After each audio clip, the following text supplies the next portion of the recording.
Let's move on to talk about justice policy. There has been a public consultation carried out.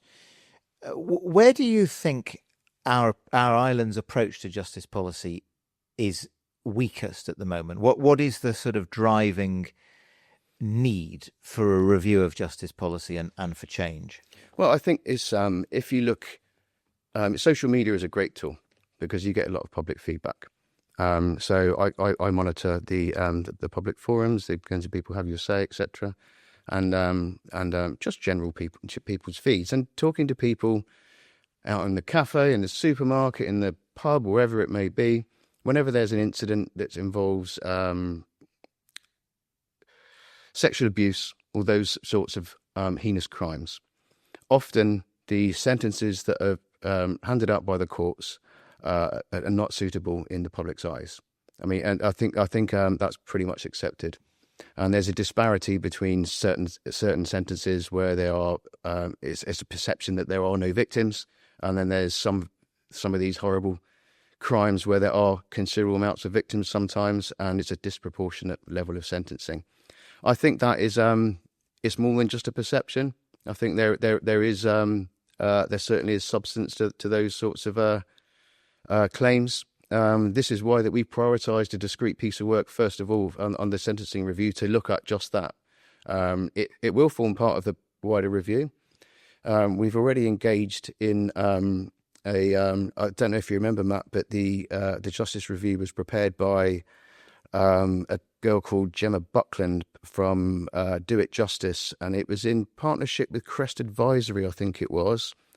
She's a brilliant criminologist that's worked for the MOJ, and she's very highly respected. She's helping us out with the current scoping for the sentencing review, and we're looking at getting the terms of reference back by the end of next month. Okay, I think you told the States at the end of last year that you were going to bring some independent voice into that piece of work, so that you've moved on that already. Yep. Okay. Do you think that politicians should play a more active role than politicians in Guernsey have traditionally played in setting sentencing policies and sentencing guidelines? Yeah, I do. Yeah. I think the public expect us to. They put us in this position for many things, but they want us to ensure that we have a just society. And if we have sentencing that the public don't feel is just, then it's our responsibility to do something about that. And I just want to make this point clear because, I mean, I have had a long-standing interest in this because I remember States debates about whether politicians should set sentencing policies or frameworks. And there was always a lot of resistance to that because the argument back was, well, politicians shouldn't get involved in sentencing. It should be left for the courts. You're talking about, this is not politicians involving themselves in specific cases, but I think you're saying you can foresee a time when the Committee for Home Affairs or perhaps the States Assembly would actually set sentencing guidelines for types of crime in the way that is quite common in other jurisdictions, but has not happened in Guernsey. Is that you're comfortable getting to that point? Yeah. I mean, that's what the public want us to do. We can't just sweep it under the carpet. We can't just, we had a justice review which dates back quite some time now. The sentencing guidelines were raised as an issue within that justice review. It's something that's been topical at each election that I've been involved with. And as I say, I mean, people will pick up the newspaper and they'll read an article about somebody that's been sentenced for something, and they completely disagree with the sentence that's been meted out, whether that's too lenient or too harsh. So we need to do something about that. It's going to be difficult, obviously, because there has to be a separation of powers between the judiciary and the politicians. I mean, we totally understand that. But we have to do this in tandem with the judiciary. But I think it was important for us to have some independence in this review, especially some independence in this speciality area. We haven't got civil servants that are criminologists in Home Affairs that could help us shape this.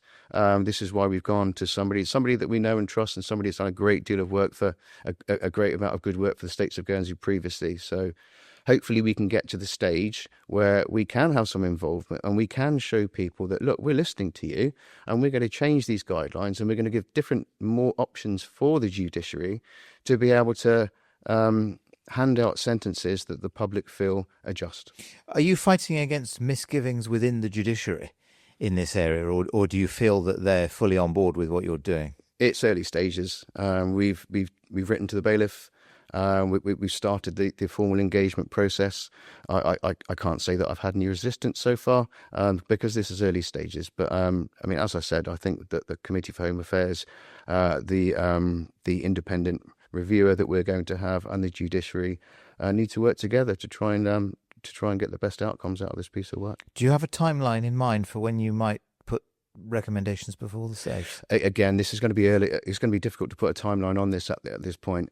As soon as once we've had the term, but this term, this certainly this term, yeah, without a doubt, the priorities that we've identified, we want to complete them all within this term. I mean, there's some that are going to be ongoing, sexual offences legislation, for example, and the review of legislation across the board that will be ongoing.